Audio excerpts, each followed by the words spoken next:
E learning point classes में आप सभी का हार्दिक स्वागत है, अभिनंदन है। कक्षा 12 के बुकलेट लेके आए हैं जो प्रत्येक लेसन वाइज आपको हल करवा रहे हैं, जिसका हम आज करेंगे हल। अध्याय 4 की पहलवान की ढोलक फणीश्वर नाथ रेणु, इसके बारे में हम पढ़ेंगे। जिसमें पहला प्रश्न, शेर के बच्चे का वास्तविक नाम था लुटन सिंह, बादल सिंह, श्यामानंद सिंह और चांद सिंह। तो इसका उत्तर रहेगा चांद Singh, option number the right. प्रश्न नंबर 2, चांद सिंह के गुरु का क्या नाम था? लुटन सिंह, काला खां, बादल सिंह, उपयुक्त छवि। तो इसका ऑप्शन नंबर शेर रहेगा बादल सिंह। प्रश्न नंबर 3 है, पहलवान की ढोलक अध्याय किस विधा में? निबंध में, कहानी में, संस्मरण में, उपयुक्त छवि। तो ये कहानी है, ऑप्शन नंबर ब राइट। प्रश्न नंबर 4, चांद सिंह किस राज्य का प्रसिद्ध पहलवान था? तो हरियाणा, पंजाब, बिहार, बंगाल। तो ऑप्शन बी राइट, पंजाब का पहलवान था। प्रश्न नंबर 5, मेला आंचल प्रकाशन कब हुआ था? 1954, 1955, 1931, 1956। तो इसका ऑप्शन नंबर ए रहेगा कि 1954 में मेला अंचल प्रकाशित हुआ था। अब हम पढ़ेंगे लघुत्रात्मक प्रश्न, जिसमें पहला प्रश्न, उसने क्षत्रिय का नाम किया है। यह शब्द किसने, किसको, कब और क्यों कहे? उत्तर रहेगा, यह शब्द राजा श्यामानंद ने पहलवान लुटन सिंह के लिए अपने मैनेजर और राज पंडितों को उस समय कहे थे जब उन्होंने राजा साहब के द्वारा लटन सिंह को लुटन सिंह कहने पर आपत्ति जताई थी। प्रश्न नंबर 2, कि पहलवान खां के संबंध में कौन सी बात मशहूर थी? उत्तर, काला खां के संबंध में यह बात मशहूर थी कि जो ही आली कहकर अपने प्रतिद्वंदी पर टूटता है तो प्रतिद्वंदी पहलवान को लकवा मार जाता है। प्रश्न नंबर 3, लुटन सिंह के सिर पर कसरत की धुन या पहलवानी का भूत क्यों सवार हुआ था? उत्तर, जब लुटन सिंह 9 वर्ष का था तब गांव के लोग उसकी विधा सास को तरह तरह की तकलीफ दिया करते थे, अतः उन लोगों ने बदला लेने की नियति से उस प्रकार कसरत की धुन सवार थी। अब निबंधात्मक प्रश्न तो जैसे पहला प्रश्न है, पहलवान की ढोलक नामक कहानी में लुटन सिंह एक ऐसा पात्र है जो आरंभ से लेकर मृत्यु जिजीविका का अद्भुत दस्तावेज है, कैसे समझाइए? अथवा पहलवान की ढोलक नामक कहानी में नीति संदेश को अपने शब्दों में लिखिए। जिसमें उत्तर रहेगा, फणीश्वरनाथ रेणु द्वारा रचित पहलवान की ढोलक कहानी हमें यह संदेश देती है कि अदम्य साहस जिज्ञासा वाला व्यक्ति विपरीत परिस्थितियों में भी हार नहीं मानता है, वह स्वयं भी जीतता है और दूसरों को के अंदर भी जीवन जीने की शक्ति का संचार करता है। साथ ही यह कहानी हमें लोक कला एवं लोक कलाकारों के संरक्षण का भी संदेश देती है। प्रश्न नंबर 2, पहलवान की ढोलक नामक कहानी में भारत पर इंडिया के साथ जाने की समस्या अभिव्यक्त हुई है, कैसे समझाइए? उत्तर, पहलवान की ढोलक नामक कहानी व्यवस्था के बदलने के साथ लोक कला और इसके कलाकार के अप्रासंगिक हो जाने की कहानी। राजा साहब की जगह जगह नए राजकुमार केवल व्यक्तिगत सत्ता परिवर्तन ही नहीं बल्कि पुरानी व्यवस्था के पूरी तरह बदल जाने का प्रतीक है। सभ्यता के नाम पर पुरानी व्यवस्थाएं, पुरानी कलाएं और कलाकार प्रासंगिक होते जा रहे हैं तथा अद्भुत आधुनिक व्यवस्था के नाम पर नई व्यवस्था आरोपित की जा रही है। उदाहरण के लिए, नए राजकुमार के आते ही व्यवस्था परिवर्तन होना तथा पुरानी कला और कलाकारों को हटाकर दंगल का स्थान घोड़े की रेस को देना अपने आप में भारत पर इंडिया के साथ जाने की समस्या है। अब हम पढ़ेंगे अध्याय 5, शीर्ष के फूल हजारी प्रसाद द्विवेदी। जो शीर्ष का फूल है हजारी प्रसाद द्विवेदी, ये बहुत इम्पोर्टेंट है। इसमें से आपको एक क्वेश्चन अवश्य आएगा, याद रख लेना। श्री हजारी प्रसाद के जन्म से संबंधित स्थान आरत दुबे का शाहपुरा, बलिया, उत्तर प्रदेश, उपयुक्त छवि। तो इसका ऑप्शन रहेगा उपयुक्त छवि, ऑप्शन नंबर द राइट। प्रश्न नंबर 6, सत्य कवि होने की प्रमुख शर्तें क्या है? जिसमें है अनासक्त योगी के स्थित प्रतिज्ञता, विद्वत प्रेमी के समान हृदय, अ व ब दोनों, द जरा व मृत्यु, तो इसका उत्तर रहेगा ए व ब दोनों ही, तो इसका उत्तर रहेगा श राइट, ऑप्शन नंबर श राइट है। प्रश्न नंबर 3 है, शिरीष के फूल नामक अध्याय के लेखक कौन है? तो इसका रघुवीर साय, हजारी प्रसाद द्विवेदी, जैनेन्द्र कुमार, सूर्यकांत त्रिपाठी, निराला, तो इसका ऑप्शन नंबर रहेगा हजारी प्रसाद द्विवेदी, ऑप्शन नंबर ब राइट है। प्रश्न नंबर 4 है, बाणभट्ट की आत्मकथा किसका उपन्यास है? तो हजारी प्रसाद द्विवेदी, निराला, जैनेन्द्र कुमार, भीमराव अम्बेडकर, तो इसका ऑप्शन नंबर ए राइट है, हजारी प्रसाद द्विवेदी। बाणभट्ट की आत्मकथा जो कि हजारी प्रसाद द्विवेदी की महत्वपूर्ण आत्मकथा है। नेक्स्ट क्वेश्चन है, प्रश्न नंबर अगला पढ़ते हैं। प्रश्न नंबर 5 कि प्राचीन भारत के कलाकार विनोद किसका निबंध संग्रह है? तो बाणभट्ट का, हजारी प्रसाद द्विवेदी का, हरिशैन का या आलोक दवे का? तो इसका उत्तर है ऑप्शन नंबर ब, हजारी प्रसाद द्विवेदी का। प्रश्न नंबर 1 रहेगा, प्रस्तुत निबंध में सत्य कवि होने की क्या शर्तें रखी है? तो उत्तर रहेगा अनासक्त योगी की स्थिर प्रतियोगिता, विद्युत प्रेमी के समान हृदय। प्रश्न नंबर 2 रहेगा, हजारी शिरीष के फूल नामक अध्याय में पुराने की अधिकार लिप्सा से लेखक का क्या आशय है? उत्तर रहेगा पुराने के अधिकार लिप्सा से आशय है कि पुरानी पीढ़ी के लोग अपने पद और अधिकारों को छोड़ना नहीं चाहते हैं। पद से चिपके रहने की चाह, दूसरों को स्थान न देने का भाव ही अधिकार लिप्सा कहलाता है। प्रश्न नंबर 3, संसार में अति परिचित तो प्रामाणिक सत्य किससे बताया गया? तो उत्तर रहेगा जरा और मृत्यु को अप्रामाणिक सत्य बताया गया। प्रश्न नंबर 5, शिरीष की तुलना अवधूत से क्यों की गई? उत्तर रहेगा शिरीष की तुलना अवधूत से की गई। अवधूत जीवन की कठिनतम परिस्थितियों में उस प्रकार मस्त रहता है जिस प्रकार सुख दुख और आनंद के क्षणों में रहता है। शिरीष भी भीषण गर्मी तथा लू में हरा भरा तथा सुंदर फूलों से लदा बदा रहता है। अब आता दीर्घ उत्तरात्मक प्रश्नोत्तर, जिसमें पहला प्रश्न, शिरीष के फूल नामक निबंध में लेखक ने पुरानी पीढ़ी और नई पीढ़ी के मध्य द्वंद्व को संकेत किया है कैसे? उत्तर रहेगा प्रस्तुत निबंध में लेखक ने साहित्य, समाज और राजनीति में पुरानी पीढ़ी और नई पीढ़ी के मध्य द्वंद्व को संकेत किया। उन्होंने स्पष्ट कहा है कि पुरानी पीढ़ी के लोग अपने पद और अधिकार को छोड़ना नहीं चाहते हैं तथा शिरीष के फलों को समान चिपके रहते हैं। दूसरी ओर नई पीढ़ी के लोग उन्हें अपना अधिकार समझकर पाने के लिए संघर्ष रहते हैं। अतः पुरानी पीढ़ी का अधिकार लिप्सु बने रहना और नई पीढ़ी का उन्हें पाने के लिए संघर्ष करना ही दोनों के मध्य एक द्वंद्व उजागर करता है। प्रश्न नंबर 2, शिरीष के फूल के माध्यम से लेखक ने संघर्षशीलता, जिजीविषा की जो व्यंजना की है उसे स्पष्ट कीजिए। उत्तर रहेगा शिरीष के फूल पहाड़ के माध्यम से लेखक ने बताया कि शिरीष वृक्ष भीषण गर्मी व लू के प्रभाव को सहता हुआ अविचल खड़ा रहता है और शांत भाव से सुंदर फूलों की सृष्टि करता है। जब तेज गर्मी में भी भूमि तपती रहती है तथा शिरीष निश्चित भाव से खड़ा रहता है और समाज को भी जीवन की कठिनाइयों से संघर्ष करते हुए व्याकुल और विचलित नहीं होने का संदेश देता है। प्रश्न नंबर 3, हाय वह अवधूत आज कहाँ है? शिरीष के फूल निबंध के आधार पर बताइए कि उपयुक्त वाक्य किसके लिए कहा गया और क्यों कहा? उत्तर, उपयुक्त वाक्य गांधी जी के लिए कहा गया। गांधी जी को अवधूत की संज्ञा देते हुए लेखक कहता है कि गांधी जी अवधूत की तरह ही अनासक्त व समभाव रखते हुए मारकाट, अग्निदाह, लूटपाट, खून कचर जैसी विपरीत परिस्थितियों में भी अपने सत्य अहिंसा के सिद्धांतों के साथ निरंतर आज़ादी का मार्ग प्रशस्त करते रहे।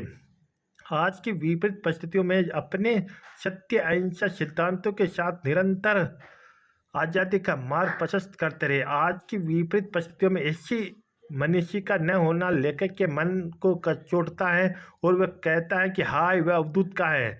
अब हम पढ़ेंगे अध्याय 6, श्रम विभाजन जाति प्रथा, जिसका वो है बाबा साहब भीमराव अम्बेडकर उसने एक लिखी है, उसके बारे में हम पढ़ेंगे, जिसे हम बहुचयनात्मक प्रश्न जिसको हम कहते हैं अबशदय।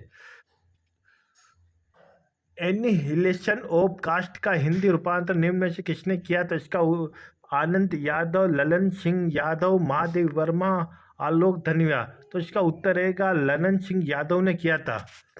प्रश्न नंबर 2, दूध पानी के मिश्रण की तरह भाईचारे का यही वास्तविक रूप है और इसी का दूसरा नाम भीमराव अम्बेडकर ने किससे कहा? राजतंत्र, तानाशाही, लोकतंत्र उपयुक्त है। इसका उत्तर रहेगा कि लोकतंत्र को कहा गया। प्रश्न नंबर 3, बाबा साहब भीमराव अम्बेडकर का जन्म कहाँ हुआ था? तो इसका उत्तर रहेगा ऑप्शन नंबर ब कि महू मध्य प्रदेश में हुआ था। प्रश्न नंबर 4, एनिहिलेशन ऑफ कास्ट किसकी रचना है? तो आनंद यादव, निराला, अंबेडकर, हजारी प्रसाद द्विवेदी। ये जो है अम्बेडकर की रचना, ऑप्शन नंबर 6 राइट है। प्रश्न नंबर 5, भीमराव अम्बेडकर का जन्म कहाँ हुआ था, कब हुआ था? इसका ऑप्शन नंबर ए 14 अप्रैल 1891, 16 अप्रैल 1891, 15 अप्रैल 1891, 14 जनवरी 1891। तो ऑप्शन नंबर ए राइट रहेगा, 14 अप्रैल 1891 में इसका जन्म हुआ था। अब लघुत्तरात्मक प्रश्न पढ़ेंगे, जिसमें पहला प्रश्न है कि मनुष्य की क्षमता किस बातों पर निर्भर करती है? बाबा साहब अम्बेडकर के अनुसार स्पष्ट कीजिए। तो इसमें उत्तर रहेगा, पहला है शारीरिक वंश परंपरा, सामाजिक उत्तराधिकारी या पैतृक संपदा, मनुष्य के अपने प्रयत्न। प्रश्न नंबर 2, असमान प्रयत्न के कारण असमान व्यवहार से आप क्या समझते हैं? श्रम विभाजन और जाति प्रथा नामक अध्याय के अनुसार स्पष्ट करें। यह क्या आप इस दृष्टिकोण से सहमत है? तो उत्तर रहेगा, डॉक्टर भीमराव के इस कथन से हम सहमत नहीं है, क्योंकि श्रम करने की शक्ति या शरीर रचना के अनुसार सभी व्यक्ति समान नहीं होते। ऐसे में असमान प्रयत्न या प्रयास होने के कारण समाज के लोगों के साथ समान व्यवहार किया जाना अनुचित है। ऐसी स्थिति में व्यक्ति स्वयं को कमजोर और निराश महसूस करने लगता है एवं समाज में आगे नहीं बढ़ पाता है। प्रश्न नंबर 3, भीमराव अंबेडकर के अनुसार आदर्श समाज के कौन से तत्व होने चाहिए? उत्तर समानता, स्वतंत्रता, बंधुत्व। अब दीर्घ उत्तरात्मक प्रश्न। इससे पहला प्रश्न है कि श्रम विभाजन एवं जाति प्रथा नामक अध्याय में आर्थिक पहलू से भी जाति प्रथा हानिकारक है, कैसे बताइए? भीमराव अंबेडकर विरचित द्वारा लेख के आधार पर जाति प्रथा से समाज को आर्थिक नुकसान होता है, क्योंकि इसके अंतर्गत व्यक्ति को जीवन भर के लिए उसके वंशानुगत पेशे में बांध दिया जाता है। ऐसी स्थिति में उसके रुचि, क्षमता और प्रशिक्षण को दबाकर वंशानुगत पेशे को अपनाने के लिए मजबूर किया जाता है। ऐसी स्थिति में मनुष्य की कार्य कुशलता कार्य के प्रति चेष्टा कमजोर पड़ जाती है, जिससे उसे इच्छित आर्थिक लाभ नहीं मिल पाता, उसे आर्थिक हानि उठानी पड़ती है। प्रश्न नंबर 2, भीमराव अंबेडकर के मत से दासता की व्यापक परिभाषा क्या है?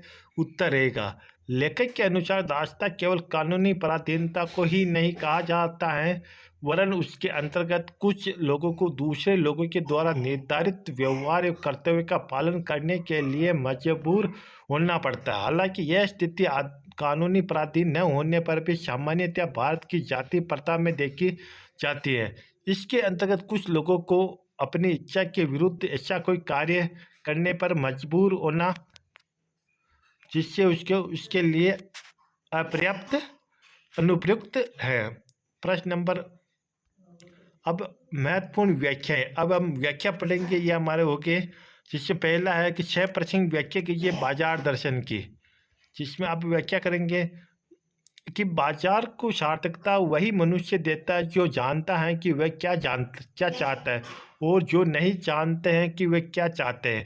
अपनी परचेसिंग पावर के घर में अपने पैसे से केवल एक विनाशक शक्ति, शैतानी शक्ति, व्यंग्य की शक्ति बाजार को देते हैं। न तो वे बाजार से लाभ उठा सकते, न उस बाजार को सच्चा लाभ दे सकते। वे लोग बाजार का बाजारूपन बढ़ाते हैं, जिसका मतलब है कि कपट बढ़ाते हैं। कपट की बढ़ती का अर्थ परस्पर में सद्भाव की घटती। अब इसका संदर्भ देखते हैं। प्रस्तुत पद्यांश मनोवैज्ञानिक कथा धारावाहिक के प्रवर्तक प्रेमचंद्रोत्तर युग के महत्वपूर्ण कथाकार जैनेन्द्र कुमार द्वारा रचित विचारात्मक निबंध बाजार दर्शन शीर्षक अवतरित है। अब इसका प्रसंग करते हैं। इस पद्यांश में निबंधकार ने बताया कि बाजार को सार्थकता देने वाले, उसकी उपयोगिता सिद्ध करने वाले लोग कौन से हैं।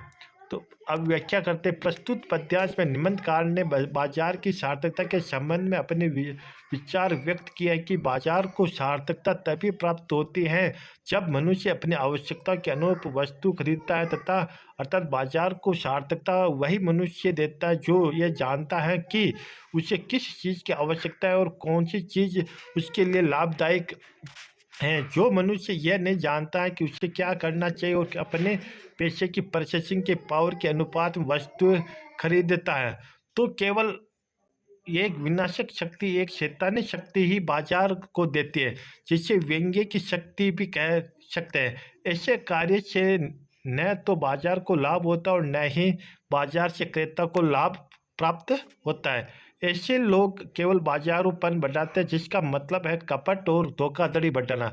कपट का बढ़ाना अर्थात एक दूसरे के प्रति सद्भाव को घटना। जब सद्भावना की कमी होती है तो मनुष्य आपस में भाई भाई नहीं रह जाते हैं, उनके बारे में एक दूसरे के प्रति अपनेपन की भावना नहीं रहती है। अब विशेष जिससे गद्यांश की भाषा सरल है, शैली व्याख्यात्मक विवेचनात्मक है। निबंधकार जयेंद्र कुमार ने बाजार को विनाशी शक्ति देने की अपेक्षा सार्थक देने की बात की। अब व्याख्या नंबर 2, पहलवान की ढोलक, जिसे निम्नलिखित पद्यांश गद्यांश की 6% व्याख्या कीजिए। अंधेरी रात चुपचाप खिलखिलाकर हंस पड़े थे, जिसका व्याख्या करने उपयुक्त गद्यांश हमारी पाठ्य पुस्तक आरोह भाग 2 के पाठ पहलवान की ढोलक कहानी से लिया गया। कहानीकार फणीश्वरनाथ रेणु है। प्रसंग इस गद्यावतरण में मलेरिया और हैजे की चपेट में आए गांव की भयानकता का वर्णन किया गया है। अब व्याख्या करते हैं कि कहानीकार कहते हैं कि पूरा गांव हैजा और मलेरिया की चपेट में आया हुआ है। गांव खाली होने लगे। रोजाना 2-3 लाशें घरों से निकलती हैं। ऐसा लगता है कि अंधेरी रात भी आंसू बहा रही है। चारों तरफ गांव में खामोशी फैली हुई है।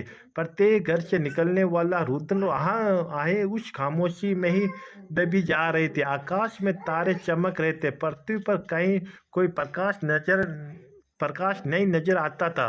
ऐसी स्थिति में को देखकर आकाश का कोई तारा टूटकर अपनी संवेदना व्यक्त करने के लिए पृथ्वी पर आना भी चाहता था, तो दूरी के कारण उसकी स्वयं की चमक और शक्ति रास्ते में खत्म हो जाती थी। ऐसा मालूम होता मानो अन्य तारे उसकी भावुकता असफलता को देखकर उपहार उड़ाते थे।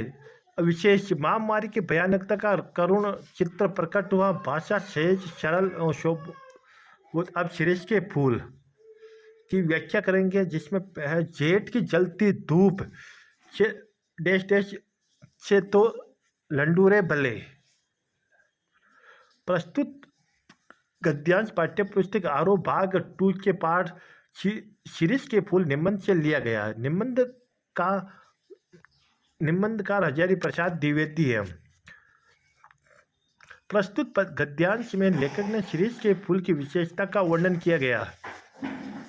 व्याख्या आचार्य प्रसाद द्विवेदी ने बताया कि ज्येष्ठ माह में सूर्य की गर्मी इतनी तेज हो जाती कि धरती धुआं रहित अग्निकुंड हो जाती है। अर्थात सूर्य की तीव्र गर्मी से धरती आग की तरह जलती है, जिससे अधिकतर पेड़ पौधे झुलस जाते हैं। किंतु इस विषम परिस्थितियों में भी शीर्ष के पेड़ ऊपर से नीचे तक फूलों से लदे रहते हैं। ज्येष्ठ की गर्मी इस भयंकर गर्मी का कोई प्रभाव नहीं पड़ता है। तेज गर्मी में कम ही पेड़ फलने फूलने की हिम्मत रखते हैं। वैसे तो आसपास का कणिकाएं अमलतास के पेड़ है, किंतु शीर्ष के साथ अमलतास के फूलों की तुलना नहीं की जा सकती। अमलतास का पौधा फूलों सहित केवल 10-15 दिनों के लिए ही फूलता है और पलाश का फूल सिर्फ वसंत ऋतु में फलता फूलता है। संत कबीरदास जी को इस तरह 10-15 दिनों के लिए खिलना पसंद नहीं था। उनका मानना है कि 10 दिन खिलने के बाद ठूंठ हो जाना अच्छी बात नहीं है। ऐसे पेड़ पौधे की शोभा का क्या वर्णन करना जो जीवन शक्ति से भरपूर नहीं। द्विवेदी जी कहते हैं कि ये उसी प्रकार है जैसे पूंछ वाले जानवर से लंडूरा अर्थात पूंछ विहीन ही रहना अच्छा लगता है। लेखक का संकेत है कि शेखावटी भ्रष्ट नेताओं की तरफ, जिनका महत्व कम समय के लिए होता है। अब विशेष खड़ी बोली के साथ तत्सम उद्देश्य शब्दों का प्रयोग पलाश अमलताज की तुलना मौका प्रस्त नेताओं से की गई। छह प्रसंग व्याख्या करनी है। मेरी कल्पना का आदर्श इस पाठ से करनी है जिसमें क्षमता औचित्य अलग अलग कर सके। प्रस्तुत गद्यांश पाठ्य पुस्तक आरोह भाग 2 में डॉक्टर भीमराव अंबेडकर द्वारा लिखित मेरी कल्पना का आदर्श समाज से लेख किया गया। प्रसंग इसमें अंबेडकर ने एक राजनेता की दृष्टि क्षमता के प्रति दृष्टिकोण होना बताया गया है।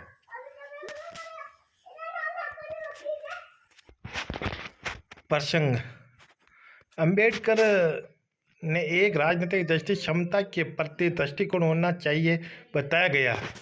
अब करता हूँ इसकी व्याख्या।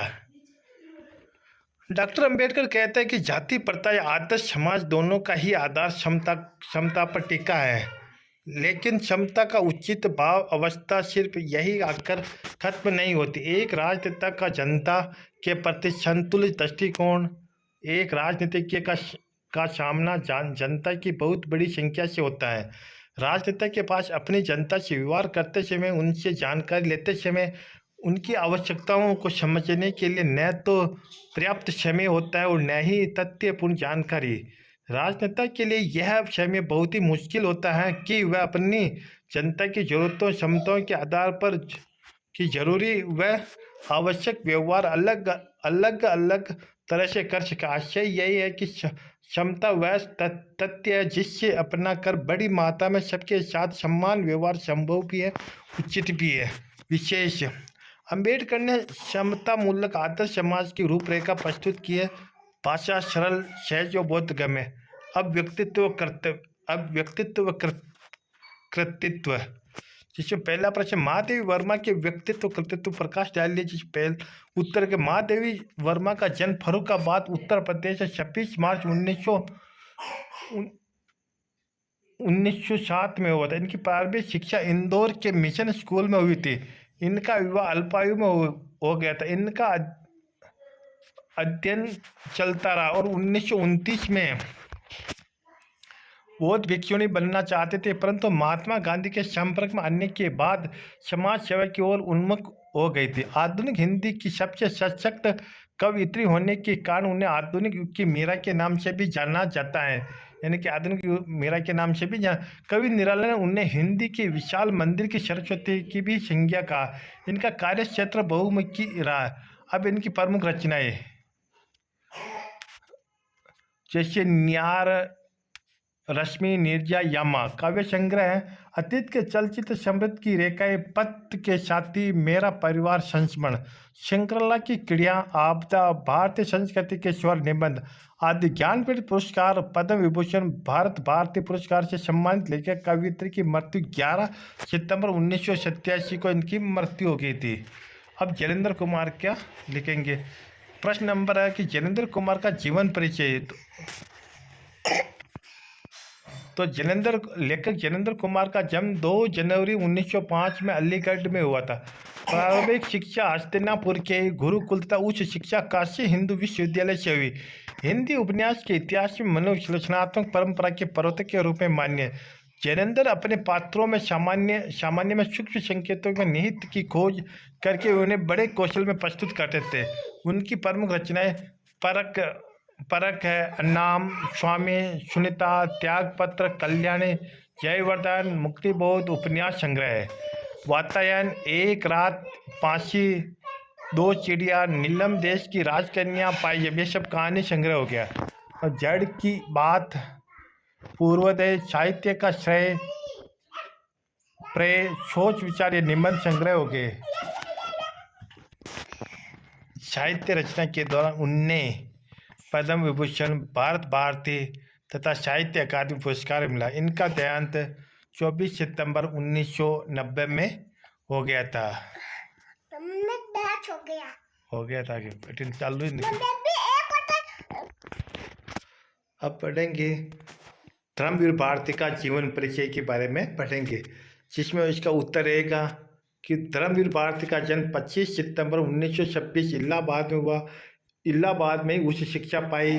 वे मूल रूप से व्यक्ति स्वातंत्र्य, मानवीय संकट, रोमानी चेतना के रचनाकार।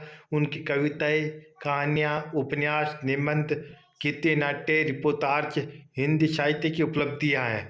वे एक समय ही की प्रख्यात पत्रिका धर्मयुग के प्रधान संपादक भी रहे थे।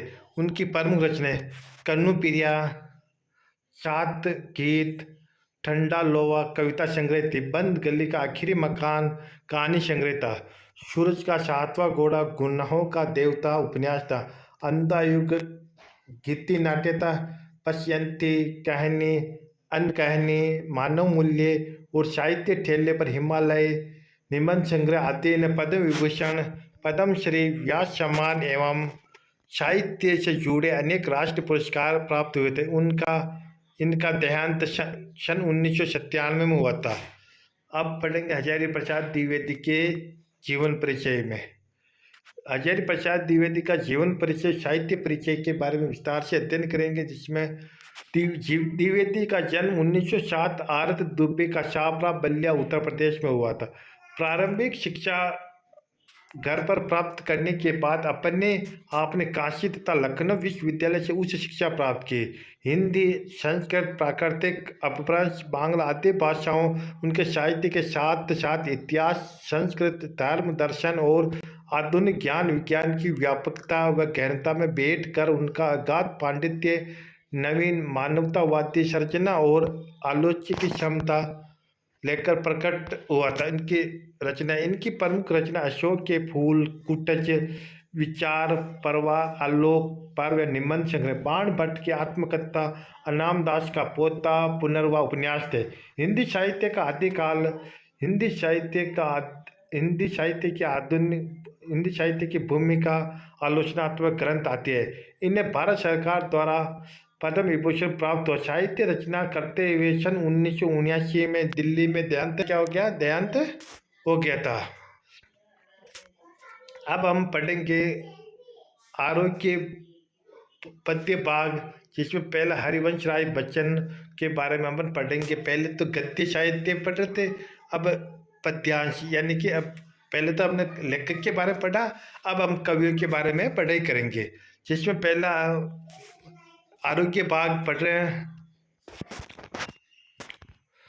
हरिवंश राय बच्चन कैसे कवि माने जाते हैं? छायावादी, प्रकृतिवादी, हल्लावादी, रहस्यवादी। तो इसका ऑप्शन नंबर 6 हल्लावादी कवि माने जाते हैं। ऑप्शन नंबर 6 राइट थे।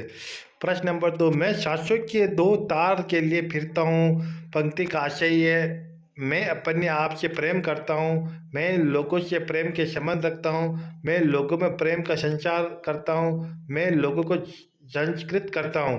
तो इसका ऑप्शन नंबर ब, मैं लोगों से प्रेम के संबंध रखता हूँ। ऑप्शन नंबर ब राइट है। प्रश्न नंबर 3, उन्मादों में अवसाद से तात्पर्य है कि उग्रता में विषाद, आलस्य में शांति, प्रेम के पागलपन में विषाद, दुखों में विषाद। ऑप्शन नंबर इसका 6 सही है, प्रेम के पागलपन में विषाद। अब प्रश्न नंबर 4, शीतल वाणी में आग से क्या भाव है?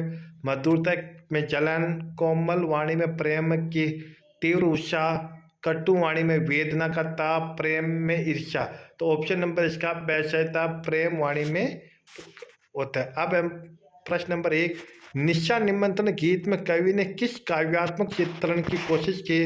तो उत्तर रहेगा कवि हरिवंश राय बच्चन निशा निमंत्रण से उद्गृत गीत में प्रकृति के दैनिक परिवर्तनशीलता के संदर्भ में प्राणी वर्ग, विशेषकर मनुष्य में धड़कते हृदय को सुनने की काव्यात्मक कोशिश की है। बहुत ही सरल स्वभाव बिंबों के जरिए किसी अगोचर सत्य की रूहानी छुअन महसूस कर देना कवि की अलग विशेषता है। प्रश्न नंबर 2, आत्म परिचय कविता का प्रतिपाद्य बताइए। तो उत्तर है आत्म परिचय कविता का प्रतिपाद्य अपने को जानने से है, जो कि दुनिया को जानने से कहीं अधिक कठिन है। समाज से व्यक्ति का नाता खट्टा मीठा होता है, जीवन से पूरी तरह अलग रहना संभव नहीं होता है। फिर भी कवि की दुनिया उसी अपनी अस्मिता, अपनी पहचान और अपना परिवेश से ही होता है। और फिर भी संसार से सामंजस्य रखते हुए कवि जीवन में मस्ती, आनंद अपनाने का संदेश देता है। प्रश्न नंबर 3, मैं और मैं और जग और कहाँ का नाता, इस कथन से कवि का क्या आशय है? उत्तर है, कवि का आशय है कि संसार के लोग स्वार्थी हैं, वे धन वैभव के लिए लालायित रहते हैं। इसलिए कवि कहता है कि कहाँ मैं जो निरपेक्ष स्वार्थ रहित जीवन जीता हूँ, और कहाँ ये संसार जहाँ कदम कदम पर स्वार्थी लोग हैं, उनसे मेरा रिश्ता भला कैसे हो सकता है? दीर्घ उत्तरात्मक प्रश्नोत्तर। जैसे पहला प्रश्न, आत्म परिचय। कविता में कवि ने अपने व्यक्तित्व की कौन कौन सी विशेषताओं से अवगत कराया, स्पष्ट कीजिए। तो इसमें पहला प्रश्न, कवि हरिवंश राय बच्चन ने आत्म परिचय कविता में जग की सारी समस्याओं का उत्तरदायित्व अपने पर लिए तथा साथ ही सबके लिए जीवन में प्यार साथ लिए रहना बताया गया। कवि को प्रेमहीन अपूर्ण संसार अच्छा नहीं लगता, इसलिए वे अपने स्वप्नों के संसार में विचरण करते हैं। कवि सुख दुख दोनों में ही मग्न रहते हैं, इसलिए वे संसार रूपी सागर की समस्याओं रूपी लहरों पर मस्त रहते हैं। कवि अपनी शीतल वाणी पर जोश आग लेकर घूमते, संसार को मिथ्या मानकर हानि लाभ अपमान सुख दुख सभी अवस्थाओं को सम्मान मानते। विपरीत परिस्थितियां उनके जीवन में उत्साह और उमंग भर देती हैं। प्रश्न नंबर 2, दिन दिन जल्दी जल्दी ढलता है, कविता में व्यक्त गूढ़ अर्थ को स्पष्ट करना है। दिन जल्दी जल्दी ढलता है कविता में कवि ने सत्य के साथ समय से गुजरते जाने से एहसास में लक्ष्य प्राप्ति के लिए कुछ करने का जज्बा के लिए अर्थ के कविता में व्यक्त किया। मंजिल की दूरी से घबरा कर कुछ लोग प्रयास करना छोड़ देते हैं। मनुष्य आशा निराशा के बीच झूलने लगता है, यह बीच की स्थिति को व्यक्त करता है। दूसरी स्थिति में यह आशा मनुष्य के जीवन में नव संचार के भाव भरते। हमारे जीवन का एक ध्येय है कि हमारे अपने हमसे स्नेह प्रेम की आस टिकाए बैठे। तीसरी स्थिति कवि स्वयं की या एकांकी जीवन व्यतीत करने वाले की स्थिति में के बारे में कहता है कि जो अकेले हैं उन्हें ढलता दिन और व्याकुल बना देता है। अब हम पढ़ेंगे पार्ट 2, आलोक यानी कि धन्यवाद। जैसे पहला प्रश्न है कि पतंग के बाने किसका सुंदर चित्रण किया, ऑप्शन नंबर 6 राइट है इसका। प्रश्न नंबर 2, खरगोश की आंखों प्रश्न नंबर 2, खरगोश की आंखों जैसा लाल कौन प्रतीत होता है? तो इसका ऑप्शन नंबर द सर्दी का सवेरा होता है। प्रश्न नंबर 3, पतंग के साथ साथ वे भी उड़ रहे हैं, तो इसका ऑप्शन नंबर द बच्चों के लक्ष्य। प्रश्न नंबर 4, पतंग की धड़कती ऊंचाइयां उन्हें थाम लेती, मैच एक धागे के सहारे, तो इसका ऑप्शन नंबर है एरट मानवीकरण अलंकार। प्रश्न नंबर 1 है कि लघुत्रात्मक प्रश्न, जिसमें पहला प्रश्न है पतंग शीर्षक कविता का प्रतिपाद्य या मूल भाव स्पष्ट कीजिए। तो इसका उत्तर रहेगा कि शरद ऋतु में धरती और आकाश स्वच्छ हो जाते हैं, ऐसे में पतंग उड़ाते बच्चों को उल्लास उत्साह देखने लायक हो जाता है। इस तरह प्रस्तुत कविता का प्रतिपाद्य ऋतु सौंदर्य के साथ बाल मन के उल्लास उत्साह का चित्रण करता रहता है। प्रश्न नंबर 2, ऐसा कब प्रतीत होता है कि पृथ्वी बालकों के पैरों के समीप स्वयं की धूमती चली आती है? पतंग कविता के आधार पर समझाइए। तो उत्तर रहेगा जब बच्चे अत्यधिक तेज गति से बेसुध होकर दौड़ते हुए पतंग उड़ाते हैं, तब प्रतीत होता है कि पृथ्वी स्वयं आगे बढ़कर बच्चों के पैरों के समीप पहुंचने का प्रयत्न कर रही है। उस समय ऐसा प्रतीत होता है कि बच्चे दौड़ नहीं रहे, अपितु पृथ्वी स्वयं ही उनके कोमल चरणों की ओर चली आ रहे हैं। प्रश्न नंबर 3, बच्चे और भी निडर कब हो जाते हैं? तो उत्तर रहेगा पतंग उड़ाते समय बच्चे जब भी छत की खतरनाक दीवारों मुंडेरों से नीचे गिर जाते हैं और उस दुर्घटना में चोटग्रस्त होने से बच जाते हैं, तब वे पूरी तरह से निडर हो जाते हैं और फिर दुगुने जोश से पतंग उड़ाते हैं। अब होता है कि दीर्घ उत्तरात्मक प्रश्न, जैसे पहला है कि कविता पतंग में बिंबों के द्वारा काव्य सौंदर्य प्रकट किया गया, स्पष्ट कीजिए। उत्तर रहेगा इस कविता में सुंदर बिंबों के माध्यम से बच्चों की बाल सुलभ चेष्टाओं का प्रभाव चित्रण हुआ है। काव्य में बिंब व मानसिक चित्र हैं जो कल्पना द्वारा अनुभूत किया जाता है। यह इंद्रियों पर आधारित होता है, इनकी सहायता से हम काव्य के मूर्त रूप की अनुभूति करते हैं। पतंग कविता में बिंबों की रंगीन दुनिया चारों तरफ व्याप्त है। यह एक ऐसी दुनिया है जहाँ शरद ऋतु का चमकीला इशारा है कि दिशा में मृदंग बजते हैं, पतंग डोर के सहारे तथा बच्चे अपने रंध्रों के सहारे उड़ रहे हैं। बच्चों के भागते कदम डाल के लचीले वेग के समान। इस तरह दृश्य चाक्षुष, स्थिर, गतिशील और श्रव्य बिंब प्रस्तुत करें। अब हम पढ़ेंगे कुंवर नारायण के बारे में, जिसमें पहला कविता के बारे में कविता का उद्देश्य क्या है, तो इसका उत्तर रहेगा कि वर्तमान में कविता के वजूद के प्रति आशंका। प्रश्न नंबर 2, कविता एक खेल है, बच्चों के बहाने पंक्ति का भाव है, तो इसका ऑप्शन नंबर 6, कविता बच्चों के खेल के समान असीमित उड़ान है। प्रश्न नंबर 3, तमाश बिनों में शाबाशी और वाह वाह पंक्ति में वाह वाह कौन कौन करते हैं, तो इसका ऑप्शन नंबर है मूर्ख जो अर्थ नहीं समझते हैं। प्रश्न नंबर 4, की बात सीधी थी पर कविता में किस व्यंग्य पर किया गया था, इसका ऑप्शन नंबर ए राइट है, जिस भाषा में चमत्कार हो। अब होता लघुत्रात्मक प्रश्न से पहला प्रश्न, कविता के बहाने शीर्ष कविता का कथ्य स्पष्ट कीजिए, जिसमें इसका उत्तर है कविता चिड़िया की उड़ान और फूलों के विकास से भी अधिक काल्पनिक उड़ान और भावात्मक सुगंध वाली होती है। कविता बच्चों के खेल जैसे आनंददायी होती है, लेकिन आज के युग में यांत्रिकता के दबाव में कविता अशक्ति पर संकट आ रहा है। प्रश्न नंबर 2 है, कविता एक खेल है, बच्चे के बहाने पंक्ति का आशय स्पष्ट कीजिए। उत्तर है कि बच्चों को खेल से आनंद मिलता है, वे अपने पराये का भेदभाव भूल खेल जाते हैं। कविता रचना भी खेल के समान आनंददायी होती है।